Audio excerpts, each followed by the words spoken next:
رائے میں کلام کرنے والے تمام مسافروں کی خدمت میں میرا سلام پہنچے۔ اگرچہ سلام کہنا شاید یہاں پہ مناسب نہیں ہے، کیونکہ سلامتی کہیں نہیں ہے، غزہ میں بھی نہیں ہے۔ آپ نے شاید نوٹ کیا ہو کہ اس کارواں سرائے کے قدیم در و دیوار پر خون کے چھینٹے ہوا کرتے تھے۔ اب وہاں خون کے چھینٹے نہیں ہیں، اس لیے کہ ان چھینٹوں پر اور چھینٹے پڑتے گئے روزانہ، اور اس میں 1500 بچوں کے خون کے چھینٹے بھی ہیں، یہاں تک کہ دیواریں بالکل سرخ ہو چکی اور ان میں سے خون رس رہا ہے آہستہ آہستہ، ان بچوں کا، 8-9 ہزار فلسطینیوں کا، اور وہ رس رس کر فرش پر پھیل رہا ہے، یہاں تک کہ جو کچھ بھی ہمارا پہناوا ہے، ہم نے بوٹ پہنے، یہ چپل پہنی ہے، یہ جوتی پہنی ہے، وہ اس کے نیچے خون آلود ہو رہا ہے سارا کچھ۔ اور مجھے یہ خیال آتا ہے کہ جو اسرائیلی فوجی ہیں ان کے بوٹ بھی تو خون آلود ہیں، فلسطینیوں کے خون سے ہمارے بھی آلودہ ہیں، اور اس کی وجہ یہ ہے کہ ہم بھی شاید اس قتل میں شریک ہیں، کیونکہ ہم بھی کچھ نہیں کر رہے ہیں۔ خواتین و حضرات، فلسطین اپنی آزمائشوں، آلام کے حوالے سے، تاریخ کے حوالے سے اتنا بڑا موضوع ہے کہ اس پر درجنوں پروگرام کیے جا سکتے، لیکن مسئلہ یہ ہے کہ کیا ان درجنوں پروگراموں سے ہم ایک بھی بچے کی جان بچا سکتے ہیں؟ اگر ایسا نہیں ہونا تو فائدہ۔ کہا جاتا ہے کہ جب ہٹلر یورپ میں یہودیوں کو ہلاک کر رہا تھا، آخوائش کا گیس چیمبر جو تھا بہت بڑا، پولینڈ میں تھے، اور جگہوں پہ گیس چیمبرز تھے جہاں لاکھوں یہودیوں کو ٹرانسپورٹ کیا جاتا تھا ویگنوں میں، جو مال گاڑیاں ہیں، اور ان میں ظاہر ہے عورتیں اور بچے شامل ہوتے تھے۔ تو ایک ہٹلر کا کوئی اسسٹنٹ تھا، نرم دل تھا، تو اس نے ایک دن بصد ادب گزارش کی کہ ہیل ہٹلر، لیکن یہاں بچے بھی ہیں ان کے ساتھ۔ تو ہٹلر نے کہا تھا کہ ان میں سے کوئی بھی معصوم نہیں ہے، یہ سب مجرم۔ اور آج اسرائیل کا وزیر دفاع کہہ رہا ہے، اس کا بیان آیا ہے کہ غزہ میں کوئی بھی معصوم نہیں ہے، سب مجرم ہیں، اور ان میں بچے بھی شامل ہیں۔ یہ تاریخ کا دیکھیں نا کس طرح تسلسل چل رہا ہے۔ اسی طرح رابن، ان کا ایک بہت مشہور وزیر اعظم تھا، اس نے کہا کہ میری خواہش ہے کہ یہ جو غزہ کی پٹی ہے یہ ساری کی ساری سمندر میں ڈوب جائے اور ختم ہو جائے، اور اس میں فلسطینی بھی ہوں، بچے ہوں، جو بھی ہیں، یہ ختم ہو جائے۔ اسی طور جو سب سے ہرٹفل نیچرلی کہ اسرائیلی وزیر دفاع نے ایک اور بیان دیا کہ they are not human, they are human animals, انسان نہیں ہے، انسان کے روپ میں جانور ہیں۔ اور ایگزیکٹلی جتنی سپر پاورز جنہوں نے اپنی سلطنتیں قائم کی، اور ان میں ہٹلر بھی شامل تھا، ان سب نے جو مقامی لوگ تھے ان کو جانور ہی قرار دیا، نیٹو قرار دیا۔ اب دیکھیں نا کہ بھئی امریکہ میں جو ریڈ انڈینز تھے ان کے بارے میں بھی یہی کہا گیا کہ یہ تو جانور ہیں، ان کو ختم کرنا ہے۔ کینیڈا میں بھی کہا گیا، اب اوریجنیز جو تھے وہاں پہ آسٹریلیا کے، ان کے بارے میں بھی یہی کہا گیا، ماورو جو تھے یہاں پہ نیوزی لینڈ والے، ان کے بارے میں، افریقہ کے بارے میں، ساؤتھ امریکہ کے بارے میں، جتنے بھی لوگ ان سے پہلے آباد تھے، یہ قرار دیا گیا کہ جی یہ نیم سویلائزڈ ہیں، اور یہ دراصل جانور ہیں ویسے انسان کے روپ میں۔ اور اب یہ ہو رہا ہے کہ سب لوگ جو ہیں، کیونکہ اخلاقیات ان کی ماشاءاللہ بہت بلند ہے، ایک رواج پڑا ہے کہ ان سے معافی مانگنی چاہیے۔ کنگ چارلز جو ہیں وہ کینیا جا رہے ہیں، اور کہا جاتا ہے کہ انہوں نے وہاں پہ معذرت کرنی ہے کہ ہم نے آپ کے ساتھ زیادتی کی۔ یعنی آپ دیکھیے کہ ایک شخص کو قتل کر کے بعد میں یہ کہہ دینا سوری، اور وہی ہائے اس زود پشیماں کا پشیماں ہونا. ان سب ملکوں میں سب کو میجورٹی جو پاپولیشن تھی اس کو تلف کر کے چند ایک لوگ باقی رہ گئے، اور جن کو اگزامپل کے طور پہ وہاں پہ رکھا گیا کہ یہ کبھی اس ملک کے باشندے ہوا کرتے تھے. یقین کیجئے کہ اسرائیلیز کی بھی یہی پالیسی ہے، اور اسی لیے یورپ ان کو بیک کر رہا ہے کہ فلسطینیوں کو نیست و نابود کر دیا جائے. اور آج سے 70 80 100 سال کے بعد ان کا کوئی ایک چھوٹا سا گاؤں، اور کہا جائے کہ یہ دیکھیں جب ہم آباد ہوئے تو یہ لوگ یہاں پہ بستے تھے اور یہ جانور تھے، ہم نے ان کو انسان بنایا. لیکن مسئلہ یہ ہے کہ فلسطین کے ساتھ وہ ایسا کر نہیں سکتے. پیغمبروں کی سرزمین، یعنی دنیا بھر میں اگر کوئی تہذیب یافتہ سرزمین ہوگی تو وہ پیغمبروں کی سرزمین ہوگی نا. اس کے ساتھ یہ ایسا نہیں کر سکتے، لیکن ان کو احساس نہیں ہے، انٹینشن ان کی یہی ہے. اچھا، میں عرض کرنا چاہتا ہوں کہ یہ جو میں نے تذکرہ کیا ہے نا کہ مختلف ملکوں میں جو وہاں کی آبادی تھی اوریجنل، اس کو تلف کر کے وہاں پہ کیمپ بنا دیے گئے، اور اس کے بعد یہ ہوا کہ کینیڈا میں کم از کم اب ان کو کچھ حقوق حاصل ہے اور وہ اپنی زمین کا کرایہ حاصل کرتے ہیں. امریکہ میں کچھ بھی باقی نہیں بچا. آسٹریلیا میں ابورجنیز ہیں، اور میں سڈنی پارلیمنٹ میں گیا تو وہاں ایک طرف آسٹریلیا کا جھنڈا لگا ہوا تھا، دوسرا ابورجنیز لوگ جو ہیں وہاں پہلے سے آباد لوگ، ان کا جھنڈا ہے. پچھلے دنوں وہاں پہ ایک ریفرینڈم ہوا اور کہا گیا کہ ان کو ایکول رائٹس ملنے چاہیے باقی جو گورے آسٹریلینز ہیں ان کے برابر. اور وہ ریفرینڈم جو ہے وہ گوروں کے حق میں گیا. 60% نے کہا کہ یہ اس لائق نہیں ہے کہ ان کو حقوق دیے جائیں. چنانچہ وہ ریفرینڈم ناکام ہو گیا. اس پہ ایک ابورجنیز انٹلیکچوئل ہے، اس نے کہا عجیب بات ہے، ہم 60,000 برس سے یہاں رہ رہے، 60,000 برس، اور یہ 200 برس سے یہاں پہ ہیں، اور یہ کہتے ہیں کہ ہم نے تمہیں حقوق نہیں دینے. اسی طرح ہی آپ کینیڈا میں دیکھیں، وہاں پہ جو مشنری اسکول ہے، ابھی پچھلے برس کی بات ہے، اس کے سین میں جو قبر کشائی ہوئی ہے، بہت ساری قبریں تھیں وہاں پہ، 700 اوریجنل بچے جو آبائی وہاں پہ انڈینز تھے، 700 بچوں کی قبریں دریافت ہوئیں. اب وہ معافیاں بھی مانگ رہے ہیں، لیکن وہی بات کہ اس معافی کا کوئی فائدہ نہیں ہے. اور جیسا کہ میں نے عرض کیا، یہ پورا پیٹرن جو ہے نا سپر پاورز کا، اسی لیے وہ بیک کر رہے ہیں. یہ فلسطین میں دہرایا جا رہا ہے. غزہ کی پٹی کے اوپر جو حملہ آور ہو رہے ہیں اور جو ان کی خواہش ہے وہ یہی ہے کہ وہ غزہ یا تو چھوڑ جائیں یا سب کے سب ہلاک ہو جائیں. بلکہ یہ کہا گیا کہ آپ کہیں اور منتقل ہو جائیں، صحرائے سینا میں چلے جائیں یا کسی اور جگہ چلے جائیں، پھر واپس آ جائیے گا. اور غزہ والوں کا کہنا ہے کہ یہ جھوٹ بول رہے ہیں. پہلے بھی ہم اپنے دیہات سے بے دخل ہوئے تھے، کیونکہ غزہ کی جو پٹی ہے بنیادی طور پہ اس میں مہاجرین ہی ہیں. یہ نہیں ہے کہ اوریجنل یہ غزہ کے ہی رہنے والے ہیں. یہ باہر سے آ کے جن کو دھکیلا گیا ہے، انہوں نے یہاں پہ پناہ حاصل کی.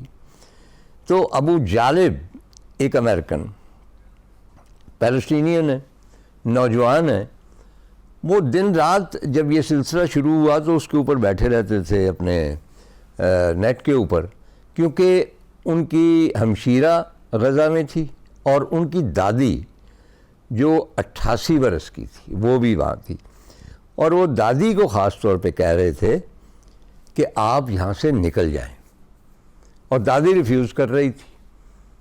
اور اس نے جواب یہ دیا کہ دیکھو، آج سے اتنے برس پہلے نقبہ جب ہوا، جو ہماری گریٹ کیٹاسٹرفی ہوئی، ہمارے ساتھ بہت بڑی مصیبت ہوئی جب ہمیں اپنے گھروں سے نکالا گیا 48 میں میرا خیال ہے، تو میں اس میں بے گھر ہوئی تھی، اور تب بے گھر ہو کے میں یہاں پہ غزہ میں آئی تھی. اب میں دوبارہ بے گھر نہیں ہونا چاہتی.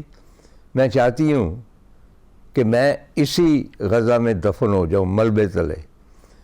اور اس نوجوان کا کہنا ہے کہ 3 دن سے مجھے ان کی کوئی خبر نہیں ہے. یعنی وہ دادی جو ہیں وہی کہیں ملبے کے اندر دفن ہے. اور جیسا کہ میں پہلے بھی کہہ چکا ہوں کہ میری سمجھ میں نہیں آتا کہ جو ہزاروں کی تعداد میں فلسطینی شہید ہو رہے ہیں یہ لوگ انہیں کہاں دفن کر رہے ہیں۔ ایک سورس نے یہ بتایا کہ ان میں سے بہت کم جو تھے ان کی لاشیں دستیاب ہوئیں، بیشتر کھنڈروں میں ہی دفن ہے، اور ظاہر ہے ان میں بچے بھی ہیں۔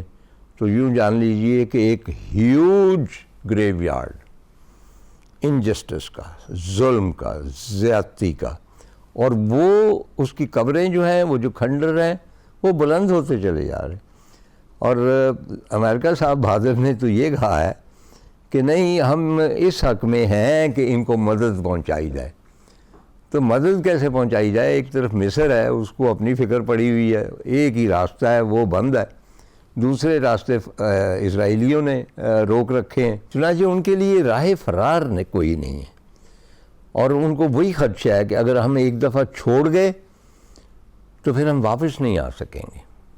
چنانچہ وہ وہاں پہ موجود، اور غزہ پہ آپ تک بھی خبر پہنچ چکی ہوگی کہ جو ہے لینڈ انٹروژن کہہ لیں یا زمینی حملہ، وہ اسرائیلیز نے شروع کیا، اور 2 گھنٹے کے بعد ان کے ٹینک جو تھے پیچھے ہٹ گئے کیونکہ ریزسٹنس اتنی اسٹرانگ تھی۔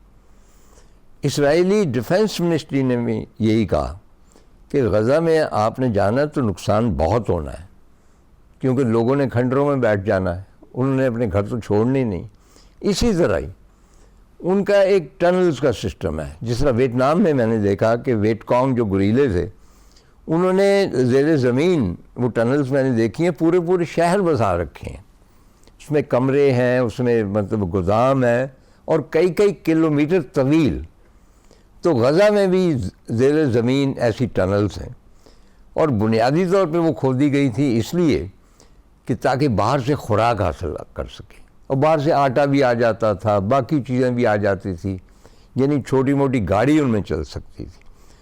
تو اسرائیلی ڈیفنس منسٹری کا یہ کہنا ہے کہ اگر ہم ایک دفعہ ان ٹنلز میں الجھ گئے تو ہمارا باہر نکلنا مشکل ہوگا، لیکن اس کے باوجود وہ تلے ہوئے کہ ہم نے غزہ کو ملیامیٹ کرنا۔ بھی کہا تھا، ویسے بھی کہا جاتا ہے کہ بیلفور ڈیکلریشن سے اسرائیل کا جو آئیڈیا فلوٹ کیا گیا، اس کی بنیاد رکھی گئی، لیکن دراصل آپ حیران ہو گئے کہ اس کا انیشل جو آئیڈیا دیا تھا وہ نپولین بوناپارٹ نے دیا تھا۔ جی ہاں، فرینچ جو ماشاءاللہ ایمپرر تھے، جنہوں نے واٹرلو میں شکست کھائی تھی، تو جب انہوں نے مصر وغیرہ پہ حملہ کیا تو ان کا یہ کانسیپٹ تھا کہ یہاں پہ ایک یورپی ریاست قائم کی جائے جس میں زیادہ تر جیوز، کیونکہ سب سے زیادہ اینٹی جوئش سینٹیمنٹ جو ہے وہ فرانس میں پایا جاتا ہے۔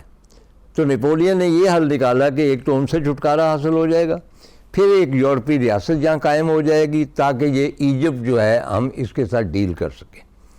اس کے بعد ایک اور جیوش فلاسفر تھے، نام ان کا مجھے یاد نہیں آ رہا، انہوں نے یہ آئیڈیا فلوٹ کیا، اور وہ خاص طور پہ ان کو بھیجا گیا۔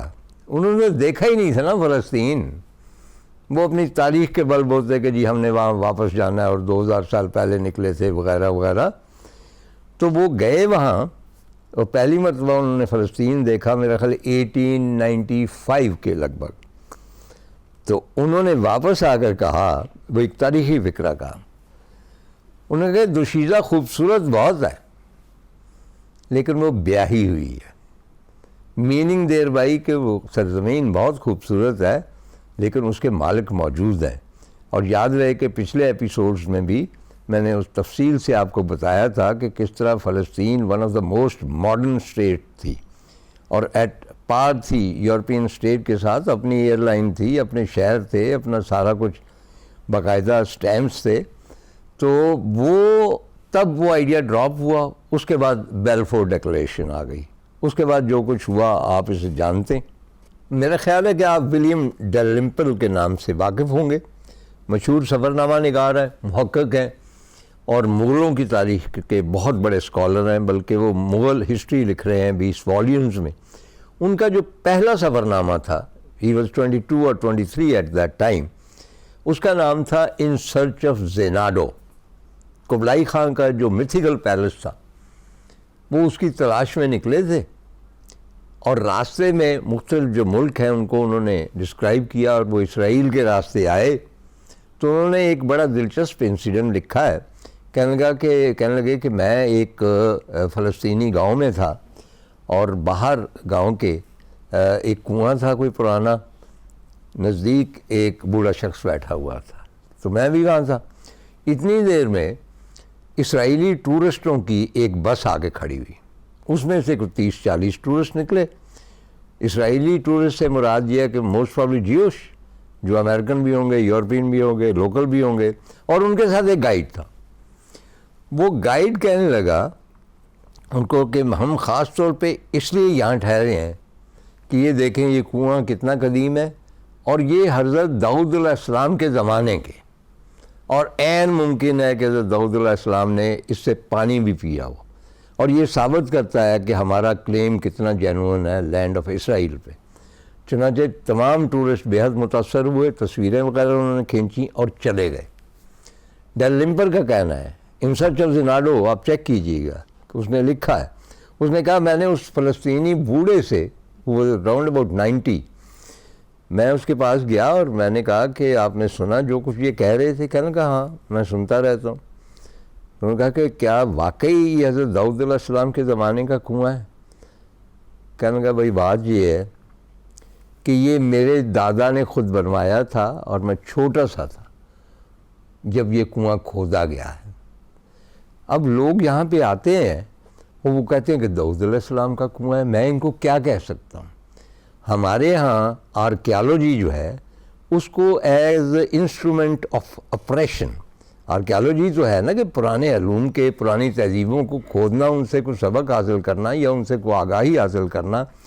اسرائیل وہ واحد ملک ہے جو آرکیالوجی کو as an instrument of operation اور سپریشن استعمال کر رہا ہے، یہ ثابت کرتے ہوئے کہ کوئی بھی چیز یہاں پہ جو بھی ہے، یعنی کہا جاتا ہے کہ کوئی دیوار نکل آئے تو وہ کہتے ہیں کہ جی یہ تو حضرت داؤد کے زمانے کی، اور عین ممکن ہے کہ وہ اس کی تعمیر میں شامل ہوئے. اور اگر کوئی چیز ایسی نکل آئے جس سے پیلسٹینین کا حوالہ ہو، اس کو دبا دیا جاتا ہے. اور میں پہلے عرض کر چکا ہوں کہ 250 ایسے دیہات جن کے نام بھی بدل دیے گئے، اور 250 ایسے ہیں جو بالکل ملیامیٹ کر دیے گئے. وہی بات کہ جس طرح ہاں اس بابے نے یہ بھی کہا، اس نے کہا حیرت مجھے اس بات پہ ہے کہ میں نے سنا ہے کہ فلاں فوڈ جو ہے وہ یورپ اور امریکہ میں یہ لوگ بیچ رہے ہیں کہ یہ اسرائیلی فوڈ کہاں سے آ گئی؟ یہ تو باہر کے لوگ ہیں سارے، یہاں تو کوئی بھی رہتا نہیں ہے. وہ ٹھیک ہے کوئی پولش فوڈ ہوگی، کوئی رشین فوڈ ہوگی، اسرائیلی فوڈ کہاں سے آ گئی؟ تمام جو عرب فوڈ ہے، اور یہ میں نے بھی امریکہ میں دیکھا ہے 2-3 جگہ، اور میں نے کوئی سوال جواب بھی کیا تو پتہ یہ چلا کہ ہے عرب فوڈ. اب ہر ایک چیز کو وہ برینڈ کر رہے ہیں اسرائیل کے ساتھ، اور وہی اپنا کلیم ثابت کرنے کے لیے. تو آئندہ اگر کوئی آپ کو کہے کہ کوئی اسرائیلی کلچر ہے، اسرائیلی فوڈ ہے، اسرائیلی فلاں ہے، یہ سب ڈھکوسلا ہے. وہ سارا کچھ عرب ہے، فلسطینیوں کا ہے جو ہتھیایا جا. میں آج سے کوئی 20 سال پہلے یا 18 سال پہلے نیو یارک گیا پہلی مرتبہ، اور نیو یارک کے 100 رنگ میں نے اس کا تذکرہ بھی کیا ہے. تو ظاہر ہے میری خواہش تھی کہ وہاں کا جو ہے ہسٹوریکل پرسپیکٹو، ہسٹری اس کی اتنی پرانی تو نہیں ہے، وہ بھی ریڈ انڈینز سے پہلے ڈچ لوگوں نے لیا، آپ کو پتہ ہے، اور اس کا نام نیو ایمسٹرڈیم رکھا ہے ایمسٹرڈیم کے اوپر. اور کہا جاتا ہے کہ چند مالائیں اور کوئی سکے وغیرہ پرانے اور پتھر دے کے پورا مین ہیٹن جو تھا وہ خریدا گیا اور اس کو نیو ایمسٹرڈیم کا نام دیا گیا. اس کے بعد گورا لوگ چلے گئے، انہوں نے یارک جو ان کا چھوٹا سا قصبہ ہے انگلینڈ میں، بہت ہی فضول سا ہے، یارک شائر آپ جانتے ہی ہیں، تو اس کے نام پہ اس کو نیو یارک رکھ دیا. تو ہسٹری اتنی پرانی تو نہیں ہے، لیکن میں اس کے اہم مقامات دیکھنا چاہتا تھا. تو ایک پاکستانی لائر تھے، انہوں نے سجیسٹ کیا، اپنا ایک دوست جو اسرائیلی تھا، یہودی تھا، کہ یہ نیو یارک کی ایک اینٹ سے واقف ہے. میں نے اس سے یہی کہا کہ میری خواہش ہے کہ جہاں پہ فیمس رائٹرز ہوں یا کوئی خاص ایسے جزیرے ہوں یا بک شاپس ہوں، وہ میں دیکھنا چاہتا ہوں. تو اس کی مہربانی تھی، اور بہت پڑھا لکھا ہو. دوپہر کے وقت کہنے لگا کہ کیا تم یہودی خوراک کھانا پسند کرو گے؟ تو میں نے کہا کہ ہاں کوشر ہمارے لیے بھی حلال ہے تو ٹھیک ہے. تو وہ مجھے ایک کوشر ریسٹورنٹ میں لے گیا, بہت قدیم ریسٹورنٹ تھا یہودیوں کا, اور اس میں تمام جتنے صدور تھے امریکہ کے ان کی تصویریں لگی ہوئی تھی, بہت فیمس لوگ وہاں پہ آتے تھے. میں نے ایک برگر منگوا لیا, تو اس نے کچھ منگوایا, تو میں نے کہا کہ تم نے کیا منگوایا؟ کہنے لگا یہ تم پسند نہیں کرو گے. میں نے کہا ہے کیا؟ کہنے لگے کہ یہ ایک گائے کی زبان ہے جو ہم بڑے شوق سے کھاتے ہیں. میں نے کہا قبلہ میں لاہور سے آیا ہوں, ہم وہاں بھی زبان یہ کھاتے ہیں, اور وہ میں نے ٹیسٹ کی, وہ اچھی تھی. قصہ مختصر, بہت پڑھا لکھا نوجوان تھا, اس کے بعد 3-4 ڈگریاں تھیں, لیکن جب کبھی گفتگو کے دوران میں نے صرف اسرائیل کا نام لیا تو وہ ایک دم سنجیدہ ہو کے کہتا تھا نیور اگین. مجھے اس کی سمجھ نہیں آتی تھی. بعد میں پتہ چلا کہ نیور اگین نامی ایک فلم بھی بنی ہے, اور یہ انہوں نے مقولہ بنا لیا ہے فلسطینیوں کے اوپر ظلم کرنے کا کہ نیور اگین, یعنی جو کچھ ہمارے پاس ہوا وہ ہم دوبارہ نہیں ہونے دیں گے.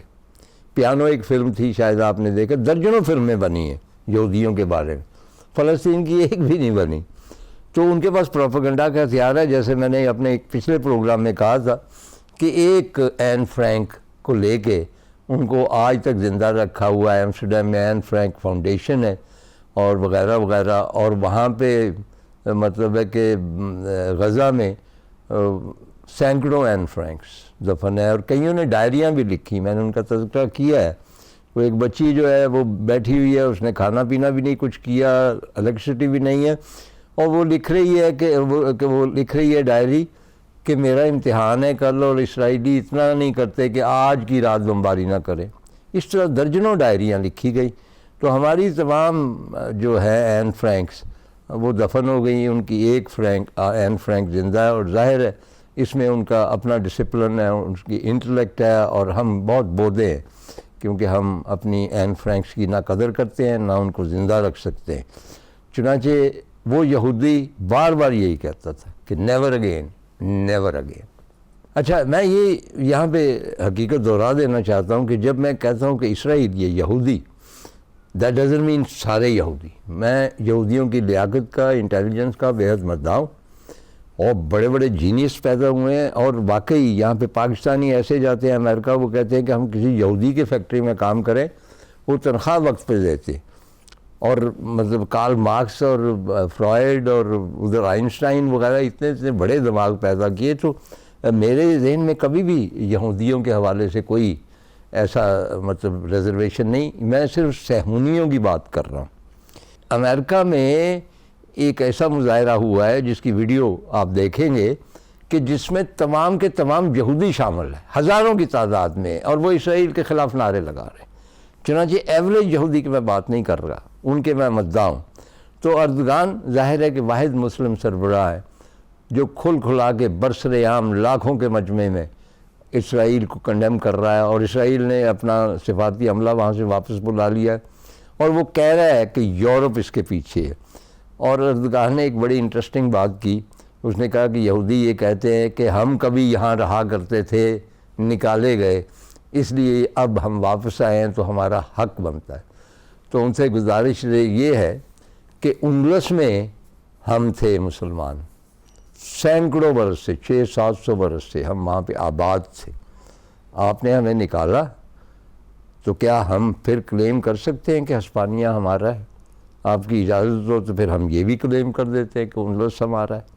اردگان صاحب نے جو حوالہ دیا ہے اندلس کا, وہ بالکل درست حوالہ ہے اور بے جا حوالہ نہیں ہے. اس لیے کہ جب وہاں سے اخراج ہوا مسلمانوں کا اندلس سے, تو جو عیسائی کانکرر آئے انہوں نے سب سے پہلے یہودیوں کو وہاں سے نکالا. ان کا یہ کہنا تھا کہ اگر یہودی نہ ہوتے تو مسلمان اتنا عرصہ حکومت نہیں کر سکتے تھے. چنانچہ جب یہودیوں کو وہاں سے نکالا تو ان کو پناہ کس نے دی؟ آٹمن سلطانز نے. اور وہ یہودی اندلس کے آ کے آباد ہوئے استنبول میں, اور آج بھی ان کے محلے موجود ہیں, اور آج تک کسی نے ان کو گزن نہیں پہنچائی.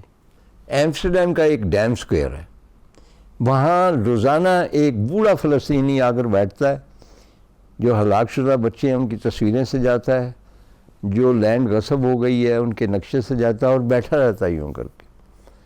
خیر میں اس کے پاس گیا اور اس سے کچھ گفتگو کی، اپنے پاکستانی ہونے کا بتایا، اور لوگ اکٹھے ہو کے اس سے سوال پوچھتے ہیں۔ ایک خاتون آئی، ان نسلی سی پہنی ہوئی تھی، کوئی ڈاؤٹ فل کریکٹر کی میرا خیال ہے، لیکن یہودن تھی۔ انہوں نے آ کے جھگڑنا شروع کر دیا اور وہ بار بار کہتی تھی کہ یہ ٹیررسٹ ہے، یہ ٹیررسٹ ہے۔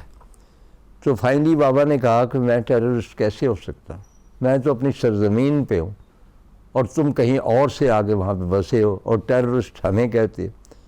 اور پھر میں روزانہ اس بابا جی کے پاس جاتا تھا اور اپنی طرف سے یکجہتی کا اظہار کرتا تھا۔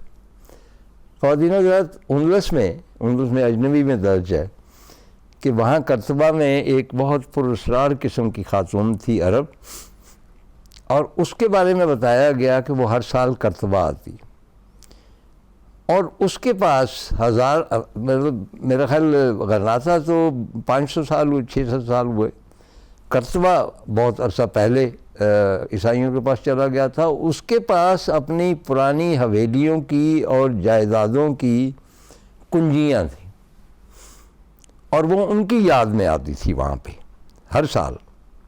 بہن ہی فلسطینی جو ہیں ان سب نے سنبھال رکھی ہیں اپنے آبائی گھروں کی کنجیاں، اور وہ کاغذات جو ہیں ملکیت کے، وہ کہتے ہیں کہ یہ ہماری سب سے بڑی متاع ہے، اور وقت آئے گا جب ہم انہیں کلیم۔ ٹائم کا اکثر حوالہ دیتا ہوں، اگرچہ وہ totally dominated by Jewish like the whole American society, لیکن اس میں کچھ کالم نگار ایسے ہیں جو فلسطین کے حق میں بھی لکھتے ہیں، اور ان میں ایک صاحب ہیں ڈیکلن والش۔ ڈیکلن والش کا پرسوں ایک کالم شائع ہوا، اور اس میں ایک بہت انٹرسٹنگ فیکٹ تھا جو میں یہاں کوٹ کرنا چاہتا ہوں۔ والش کا کہنا ہے کہ میں نے غزہ میں جس بھی فلسطینی بچے سے پوچھا کہ تم کون ہو، تو اس نے اپنے گھر کا ایڈریس غزہ میں والا جو ہے وہ نہیں بتایا کہ فلاں اسٹریٹ، نہیں، اس نے کہا کہ میں فلاں گاؤں کا رہنے والا ہوں جہاں سے نکالا گیا تھا، میرے آباء و اجداد کو نکالا گیا تھا، اس گاؤں کا نام یہ تھا، اس کی ٹوٹل آبادی یہ تھی، اس کی زمین پر کون کون سی فصلیں ہوا کرتی تھی، اس کے موسم کون سے تھے، وہاں پھل کون سے اگائے جاتے تھے۔ وہ اپنا حوالہ جو ہے، شناخت جو ہے، غزہ سے نہیں کرتا، جو آج سے 70 سال پہلے آباء و اجداد کو جو چھوڑنی پڑی سرزمین، اس کے ساتھ کرتا ہے۔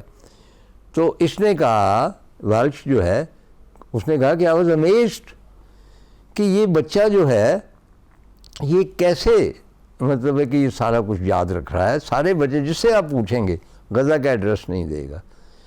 تو اس کا کہنا ہے کہ یہ شناخت جو ہے یا شناختی کارڈ جو ہے ان کے ذہن میں ثبت ہو گیا ہے، یہ نسل در نسل آگے چلتا چلے جائے گا اور یہ شناخت کبھی ختم نہیں ہوگی۔ ساؤتھ افریقہ میں میرے ایک بہت عزیز دوست ہیں ڈاکٹر کاشف مصطفیٰ، اور انٹرنیشنل شہرت کے ہارٹ سرجن ہیں، سو مچ سو کہ لنڈن میں جو سرجنز کی ایک وال آف فیم ہے اس میں ڈاکٹر کاشف مصطفیٰ کی تصویر ہے۔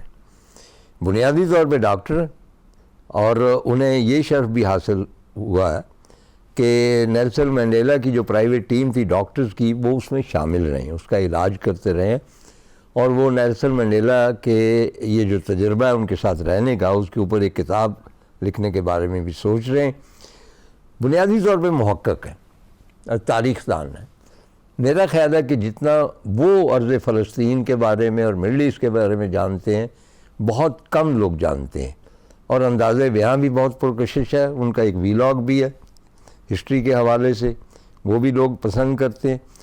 تو جس طرح میں نے پارٹیشن کے جو ایپیسوڈز کیے تھے، گلزار صاحب سے فرمائش کی تھی کہ وہ ہمیں کچھ اپنی ویڈیوز بھیج دیں، میں نے ڈاکٹر صاحب سے رابطہ کیا اور انہیں بتایا کہ میں فلسطین کے بارے میں یہ پروگرام کر رہا ہوں، تو کچھ سوال میں آپ کو بھیج رہا ہوں۔